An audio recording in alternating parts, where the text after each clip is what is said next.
سوال کروں. چلے جی کوشچن. اچھا رانا صاحب، عمران خان صاحب نے سیالکوٹ جلسہ میں خطاب کرتے ہوئے کہا ہے کہ میری جان کو خطرہ ہے اور میری جان لینے کے لیے پلاننگ ہو چکی ہے. میں نے ایک ویڈیو ریکارڈ کر دی ہے جس میں مجھے جن لوگوں پہ شک تھا اس کے نام میں نے بتا دیے ہیں. اگر مجھے کچھ ہو جاتا ہے تو وہ دنیا دیکھے گی اس ویڈیو سے کہ کون کردار تھے وہ. اس پر آپ کیا کہیں گے؟ یہ امریکی سازش جیسا دوسرا اس کا فراڈ بیانیہ ہے. یہ اس قسم کے ڈرامے کرنے کا ماہر ہے. اب وہ امریکی سازش کا ڈرامہ جو ہے وہ کچھ دن چل کے اب تھوڑا مدھم پڑ گیا تھا، تو اب اس نے آج ایک نیا ڈرامہ جو ہے وہ چلانے کی کوشش کی ہے.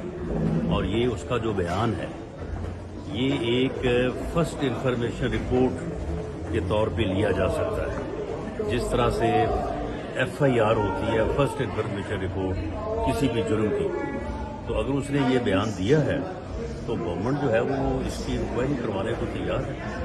ہم جو ہے وہ جوڈیشل انکوائری چاہے یہ یا انتظامی انکوائری چاہے کسی دیانتدار آفیسر کی ذمہ داری لگا دیتے ہیں. یہ دے وہ ساری شہادت، وہ ایویڈنس جس کی بنیاد کے اوپر اس نے یہ بات کی ہے، اور پتہ چل جائے گا کہ اس بات میں کوئی حقیقت ہے یا یہ بھی ایک فراڈ ہے. جس طرح سے امریکی سازش کا بیانیہ اس نے چلایا تھا اور لوگوں کو گمراہ کرنے کے لیے. تو اس سلسلے میں مجھے یقین ہے کہ یہ ایک فراڈ ہے.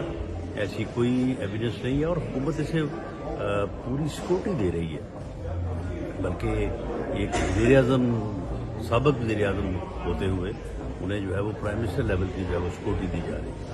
تو جب حکومت جو ہے اسے سیکورٹی دے رہی ہے تو اگر کوئی ایسی چیز ہے تو وہ حکومت کے علم میں لائے، وہ ویڈیو ہمیں دکھائے، بتائے کہ جی کون لوگ ہیں، تاکہ اس بارے میں جو ہے وہ انکوائری ہو اور ساری صورتحال جو ہے وہ واضح ہو جائے.